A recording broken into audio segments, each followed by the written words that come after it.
ओम नमो लक्ष्मी नारायण नमः। राधे राधे दोस्तों, पौष मास की कथा में आपका स्वागत है। हम श्रवण कर रहे हैं पौष मास कथा श्रृंखला का।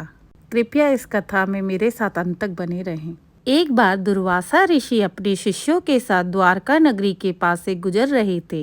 राह में उन्होंने अपने शिष्य से श्री कृष्ण से मिलने की इच्छा हुई। उन्होंने अपने शिष्यों को श्री कृष्ण को बुलाकर लाने को भेजा। उनके शिष्य ने द्वारका जाकर द्वारकाधीश को उनके गुरुदेव का संदेश दिया। संदेश सुनते ही श्री कृष्ण नंगे पैर दौड़े चले आए। अपने गुरु से मिलने के लिए वह व्याकुल थे। उनसे द्वारका नगरी चलने के लिए विनती की, लेकिन दुर्वासा ऋषि जी चलने से इनकार करने लगे। कृष्ण ने अपने गुरु से पुनः चलने का आग्रह किया। दुर्वासा ऋषि मान गए, लेकिन उन्होंने एक शर्त रखी। उन्होंने कहा कि वो जिस रथ से जाएंगे उसे घोड़े नहीं खींचेंगे, बल्कि एक तरफ से कृष्ण और एक तरफ से उनकी पत्नी रुक्मणी खींचेंगी। श्री कृष्ण मान गए और वह दौड़ते हुए पत्नी रुक्मणी के पास गए। रुक्मणी को उन्होंने गुरुदेव दुर्वासा की शर्त के बारे में बताया। रुक्मणी तुरंत मान गई और फिर दोनों गुरुदेव के पास पहुंचे और उनसे रथ पर बैठने की विनती की। जब गुरु दुर्वासा रथ पर बैठे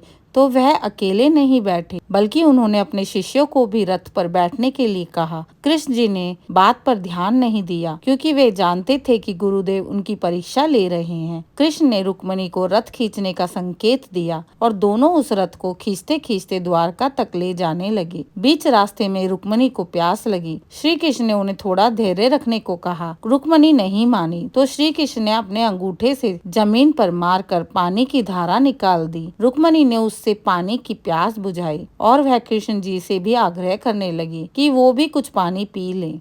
उनके आग्रह का मान रखते हुए श्री कृष्ण जी ने पानी पी लिया। यह देखकर ऋषि दुर्वासा रुक्मणी पर क्रोधित हो गए कि उन दोनों ने पानी पीकर प्यास बुझा ली, जबकि उनसे और उनके शिष्यों से पूछा भी नहीं। इसलिए क्रोध में आकर उन्होंने रुक्मणी को श्री कृष्ण से 12 वर्ष अलग रहने का श्राप दे दिया। यह श्राप बाद में पूरा भी हुआ।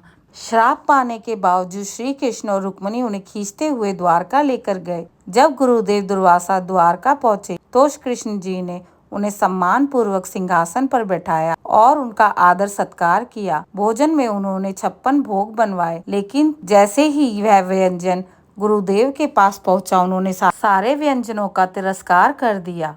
उन्होंने कहा, ये ऋषियों के खाने के योग्य भोजन नहीं है। यह देख कृष्ण जी ने उनसे उनकी इच्छा पूछी। ऋषि दुर्वासा जी ने कृष्ण जी को खीर बनवाने के लिए कहा। उनकी आज्ञा मानी गई और कृष्ण जी ने खीर बनवाई। जब खीर से भरा पतीला दुर्वासा ऋषि के पास पहुंचा तो पहले उन्होंने खीर का भोग लगाया और फिर बाकी खीर कृष्ण को खाने को कहा। भगवान कृष्ण ने उस पतीले से थोड़ी सी खीर खाई। ऋषि दुर्वासा ने बाकी बची खीर भगवान श्री कृष्ण को अपने शरीर पर लगाने को कहा। आज्ञा पाकर श्री कृष्ण जी अपने शरीर पर उस खीर को लगाने लगे। उन्होंने पूरे शरीर पर खीर लगा ली, लेकिन जब पैर पर लगाने की बारी आई तो उन्होंने अपने पैरों पर खीर लगाने के लिए मना कर दिया। दुर्वासा इस बात से क्रोधित हो गए। इस पर श्री कृष्ण ने कहा, गुरुदेव, यह खीर आपका भोग प्रसाद है। मैं इस भोग को अपने पैरों पे कैसे लगा सकता हूँ। ऋषि दुर्वासा श्री कृष्ण जी की बातों से अत्यंत प्रसन्न हुए। उन्होंने कहा, हे माधव, मैं तुमसे प्रसन्न हूँ। तुम हर परीक्षा में सफल रहे। मैं तुम्हें आशीर्वाद देता हूँ। तुमने जहाँ जहाँ खीर लगाई है,